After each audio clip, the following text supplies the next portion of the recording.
અભિજીતસિંહ, નીલમ વાત કરું છું મહામંથન મંતવ્ય ન્યૂઝથી. આપણે જીલિયા ગામે જે આખું જે ઘટના ઘટી હતી, પછી તેના બાદ પોલીસ દ્વારા જે સરઘસ કાઢવામાં આવ્યું હતું, ક્ષત્રિય સમાજમાં જે રોષ જોવા મળ્યો હતો, આખી ઘટના બાદ જે રાજનીતિ પણ થઈ અને આગેવાનોએ આ મુદ્દે આકરી ટીકા પણ કરી છે.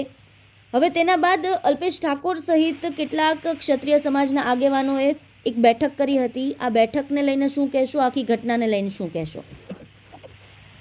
એટલે સમાજનું પ્રતિનિધિત્વ મંડળ પાટણ જિલ્લા પોલીસ વાળાને મળ્યું હતું અને એમાં કેટલીક શરતો જે મુકાઈ હતી એમાંથી કેટલાક જવાબદાર કર્મચારીને સસ્પેન્ડ કરવામાં આવ્યા અને જે અમુક બાબતો હતી એના ધ્યાને મૂકી અને ક્યાંક હકારાત્મક અભિગમ લાગ્યો એટલે આગેવાનોએ એમની રીતે સત્તાવાર રીતે જાહેરાત કરી કે કાર્યક્રમ મોકૂફ રાખીશું એવી એમને જાહેરાત કરી છે. અમારે જો કે સંકલન વાત થઈ શકે નહીં, હું બહાર હતો, પણ ટૂંકમાં હવે એક અલ્પ વિરામ આપ્યું છે આખી મુવમેન્ટને અને હવે આગળ પદ્ધતિસર આગળ વધીશું બધા સાથે સંકલન કરી.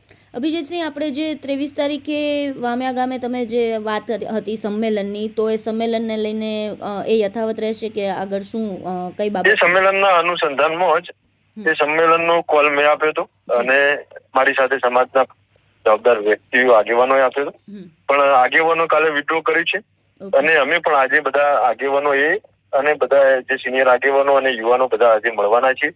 મળી અને ત્યારબાદ 2-2:30 વાગે બધા સોશિયલ મીડિયાના માધ્યમથી સત્તાવાર રીતની જાહેરાત કરી છે. તો ટૂંકમાં એમ કહી શકાય કે આખા મામલા છે તેનું સમાધાન થઈ ગયું છે, એવું કહી શકાય? સમાધાન નહીં, હાલ પૂરતું અલ્પવિરામ લીધું છે. આ જે ઘટનાક્રમ ઘટ્યો એમાં જવાબદાર પોલીસ કર્મીઓએ જે કૃત્ય કર્યું એના સામે એક્શન લેવા વાળી વાત હતી.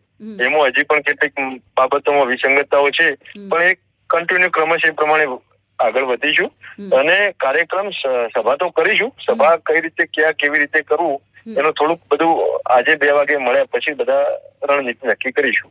કારણ કે જે મૂળ વાત હતી તમારા દ્વારા જે માંગ કરવામાં આવી હતી પોલીસ અધિકારીઓની, જે સસ્પેન્શનની વાત હતી, માહિતી છે તે મુજબ LCBના કેટલાક પોલીસ અધિકારીઓને સસ્પેન્ડ પણ કર્યા છે.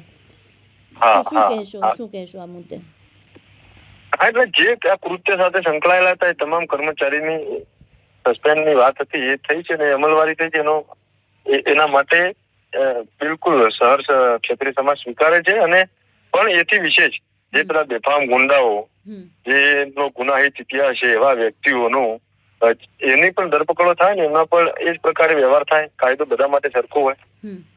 તો હવે શું આગામી સમયમાં શું રહેશે? તમે વાત કરી કે અલ્પ વિરામ છે આ, તો આગામી અલ્પવિરામ એટલે અમે કોર્ટના રાહે તો આગળ વધીશું, PIL દાખલ કરીશું અને એ સિવાય સમાજના વરિષ્ઠ આગેવાનો બધા સંકલન કરી અને આ લડાઈને આવી કઈ દિશામાં લઈ જવી એ પ્રમાણે બધા રણનીતિ અને સંકલન કરીને જ આગળ વધીશું.